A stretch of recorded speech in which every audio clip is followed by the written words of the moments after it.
Joining us now is Okpe with stories trending around the world. Hello, Oji. Good morning, Dr. Bati. How are you? I'm good. In your navy blue, you look great. And polka dots. And polka dots. Just for you. Really? All for you. I'm impressed. Thank you. Good morning. I love your top. Oh, thank you. You look great.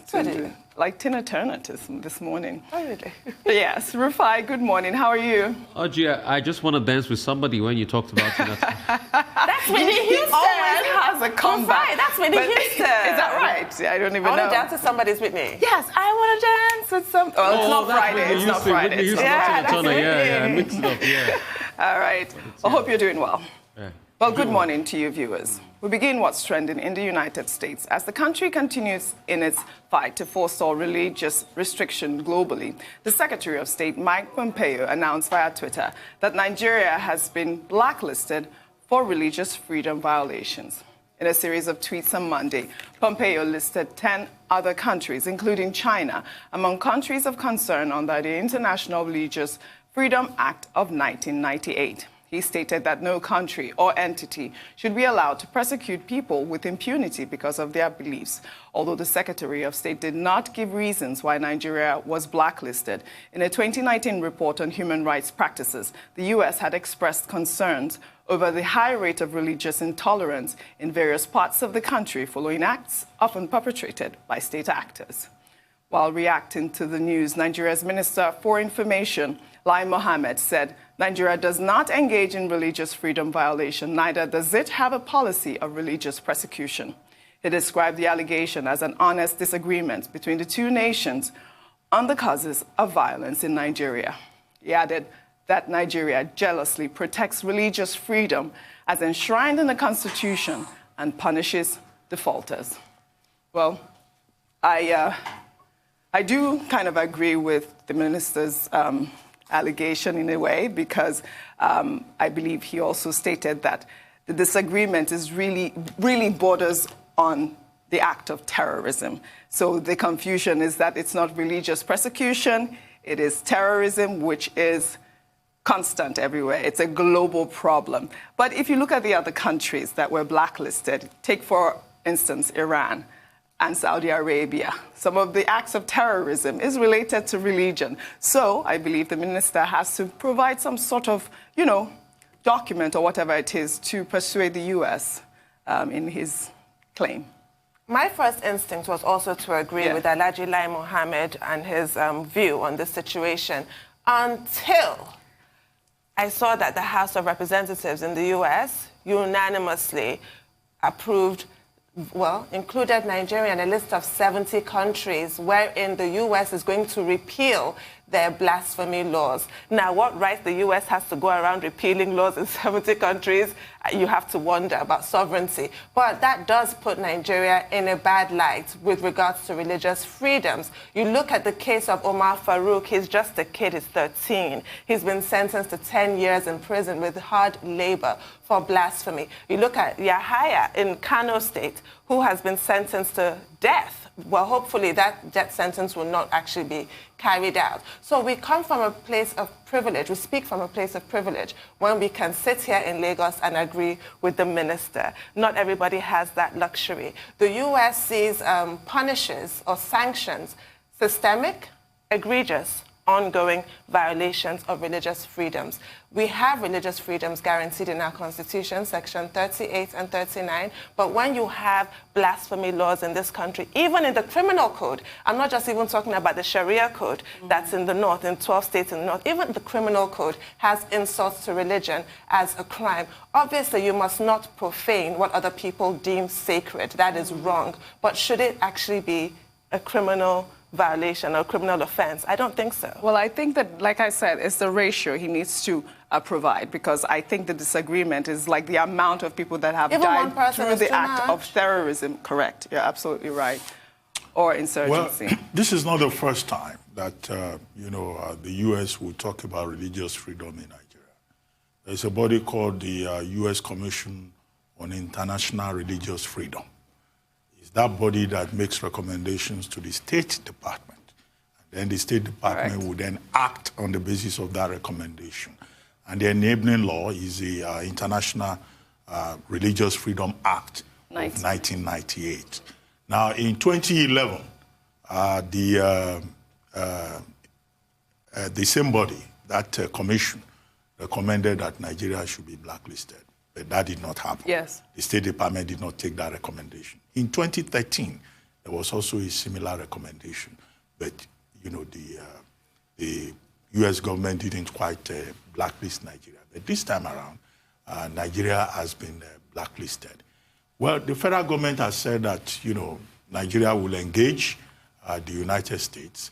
The Ministry of Foreign Affairs, through its spokesperson, Ferdinand Nwoye, also issued a statement saying that Nigeria will engage the U.S. Maybe there is a window there because you will recall that last year, Sudan was taken off that list. Right. Uzbekistan was also taken off that list. And, it's some kind of warning. It's just a way of saying, look, we're keeping an eye on you. If you do not improve in terms of your record, then there could be sanctions. Because Secretary of State Mike Pompeo, who is a Christian evangelical anyway, made the point that, look, if we don't see any improvement, there could be sanctions in many of these countries. But some people have also raised the question about, okay, how is this decision arrived at? Because this year, in this list, there was a recommendation by the U.S. Commission on International Religious Freedom against India. But India was not included in that list. And some analysts are saying, well, maybe it's because of the friendship between India and the United States, that if you are talking about religious bigotry, Hindu nationalism, promoted actively and politicized by Prime Minister Narendra Modi, is an issue. But in any case, it's not for us to dictate who and who the U.S. should put on its list. Only on Monday, you were referring to the resolution of the House of Representatives on Monday about blasphemy laws in 70 countries. And of course, the House of Representatives in the U.S. voted unanimously. Bipartisan. Now, Pompeo did not quite list what the problem is with Nigeria. But some analysis have said this includes, persecution of Christians in herders, farmers conflict. Correct. And you remember that the Christian body in Nigeria have been making representations to the Canadian Parliament, the UK Parliament, talking about abuse of religious freedom in Nigeria. But there's also talk about, the discrimination against certain Muslims, the Shiite Muslims, that has been referred to. But I think that's a bit different. Yes, the cases of blasphemy, involving certain persons in the north, under the Sharia law, was also referred to. But, of course, in our constitution, there is that section 38 that allows you the freedom of religious thought. Yeah. But even here in Nigeria, religious freedom is a major issue. And I'm not surprised that some Christian bodies in Nigeria are already jubilating that, yes, this is what we had expected. In fact, they made representations all the way to the United Nations.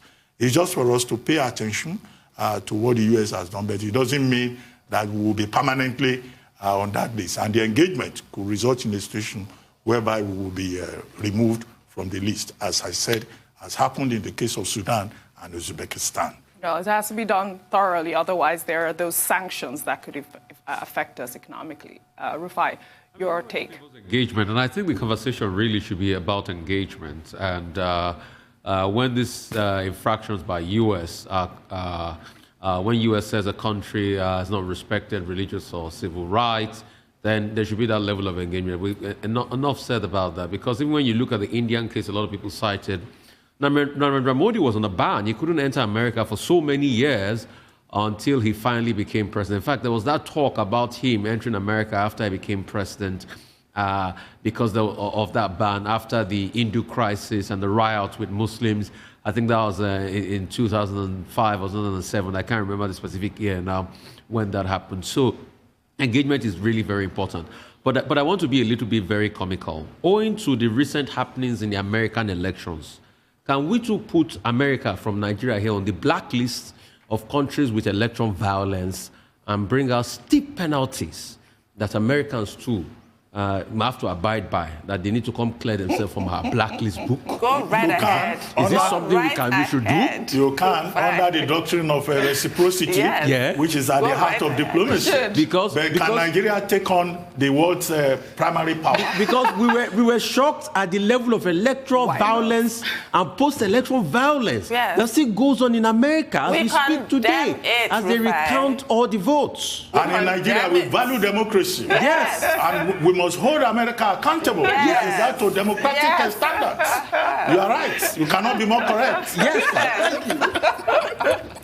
Rufai, you always bring your valid points. I mean, I can't even imagine what it would be like if the reverse was the case, Dr. Abati. Well, you know, in international relations, to talk also about weight, do we have the relative weight against the United States? Somehow I don't think so. They were a country that can also defend democracy. Yeah, right? But I like the point that you made, Tundu, about the blasphemy laws. And I think it's one thing that needs to be investigated thoroughly, because obviously we just had that musician that was, that is still fighting for his life, basically. He's appealed. That is Yahaya Sharif Aminu in Kano, the musician, that was sentenced to death by hanging because of a blasphemy. Those are the types of issues, and I believe that those are some of the stories that has come across the U.S.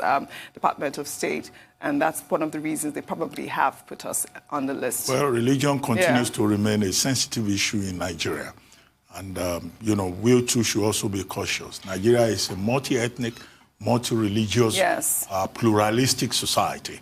And it's important for our leaders in the choices they make, in the statements they make, to understand and to respect this multiculturalism. Sometimes the conduct of Nigerian leaders also gives the impression that, there is always religion and ethnicity at the base of it. But I hope that we don't get to a situation whereby the United States will sanction us for religious reasons. But it's bad enough for our image. Well, that's what is going to be. Now we are on this infamous list. It's unfortunate. With Iran, with Sudan, with China, with especially when I'm sure all of us come from families where half the family is Muslim, the other half is Christian. Or let me not say half and half, because there are people who practice our traditional religions as well. And we all coexist harmoniously. So sometimes America can miss the nuances in the way we relate to one another. Exactly. And just to make a quick point as regards that, you raised a very vital point, Tunde and Dr. Abati, about anti-blasphemy laws and things like that. You see, it even led to the death of somebody in Pakistan, the former governor of Punjab region, Saman Taseer, and that raged on. That was a big controversy. So please, any way we can, let us try to allow reason prevail. Those people that are begging for their lives, we don't want things like that. There's a fine line between, yes, religious tolerance and religious bigotry. And I think concerning matters like that, we'll have to go. Well, Pakistan is also on the list. Yes, North Korea. They are. Thank We're you just very waiting much, for a statement. OG. We'll continue tomorrow. Yes, on this see you point. tomorrow.